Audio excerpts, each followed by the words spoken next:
கிராம சபான்றது என்னன்னு தெளிவா தெரிஞ்சுங்க. வந்து பாத்துட்டு போறது கிராம சபா இல்ல. நமக்கு என்ன தேவையோ அதை வந்து அரசாங்கத்திட்ட முறையிட்டு கேட்டு பெறறதுக்கு தான்.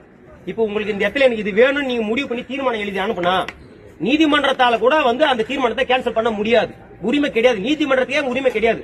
இந்த இடத்துல இது பிரிட்ஜ் வருது, இது அந்த இடத்துல கட்டுறான்னு சொல்லி நீதிமன்றம் உத்தரவு போட்டாலும் கிராம சபை மூலியமா வந்து தீர்மானத்தை எழுதி போட்டா அதை தள்ளுபடி பண்ற உரிமை நீதிமன்றத்தே கிடையாது.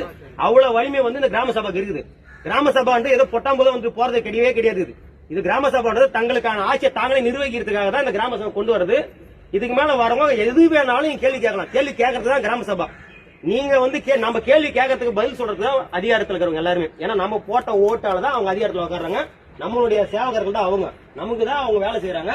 சோ நம்மளோட நம்ம கிட்ட வேலை செய்யற தொழிலாளிகள் நம்ம என்ன வேலை சொல்லுவோமோ அது செஞ்சீங்கன்னா அவங்க செஞ்சு தர வேண்டியது நம்ம கடமை, அவங்க கடமை. புரியுதுங்களா? கிராம சபான்னு சாதாரண விஷயம் இல்ல.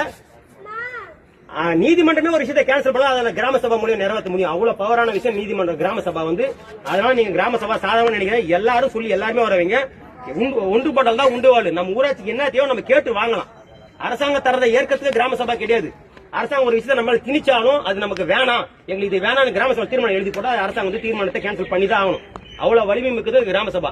அடுத்த கிராம சபால இன்னும் இந்த பெருந்தரலா திரளி இந்த கல்குவாரி நமக்கு வேணாம் எழுதி கொடுப்போம். ஏன்னா கல்குவாரி வெடிக்கிறப்ப என்னன்னா அந்த டஸ்ட் படிக்கிறப்ப சுவாசிக்கிறப்போ நமக்கு புத்துநோய் வரும். எல்லாருமே கேன்சர்ல செத்து போயிரும். பாத்துங்க. இங்க இருக்கிற வயசானவங்க சொல்றேன், நீங்க வாழ்ந்துட்டீங்க, நாங்கெல்லாம் வாழணும். நீங்க வாழ்ந்துட்டீங்க, எல்லாத்தையும் பாத்துட்டு நாங்க சின்ன பசங்க நாங்களும் வாழணும். இப்ப எல்லாருமே வந்து பாத்தீங்கன்னா நோயில் இருக்கிறாங்க. நீங்க வாழ்ந்தோம், நாங்களும் ஒரு 50, 60, 70 வயசு வாழணும். ஆனா அடுத்த கிராம சபால பெருந்தரலா தெரியலி தீர்மானம் எழுதி எங்களுக்கு கல்குவாரி வேணாம் அப்படின்னு சொல்லிட்டு நம்ம எழுதி தீர்மானம் கொடுப்போம். இந்த கிராம சபா விடுங்க. அடுத்த கிராம சபா எல்லாரும் ஒன்னா கூடுவோம். ஒரு இயற்கை வளம் அந்த இடத்துல 12 கோடி வருஷமா நிக்குது இந்த மலை, நம்ம ஊர் மலை. அத்தனை வருஷமா அது அங்க ஊருக்குன்னா அது மொத்தம் மேக்னெட்டிக் போர்ஸ் அந்த கிராமம் பூரா பரவணும். அதனால ஊருக்கு நல்லது நடக்கும். ஆனா மத்த மலையை வெட்டி திரும்பிட்டோம்னா அதெல்லாம் நெகட்டிவ். அந்த 12 வருஷமா வந்து அந்த காந்த புல தன்மை மாறிச்சுன்னா ஊரு நாசனமா போயிடும். நம்ம ஊரை காப்பாற்ற எல்லாரோட வேலையும் தான். பொறுப்பு இருக்கிறவங்க மட்டும் தான் இல்ல.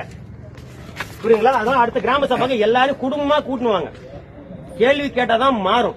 கேள்வி கேட்காத வரைக்கும்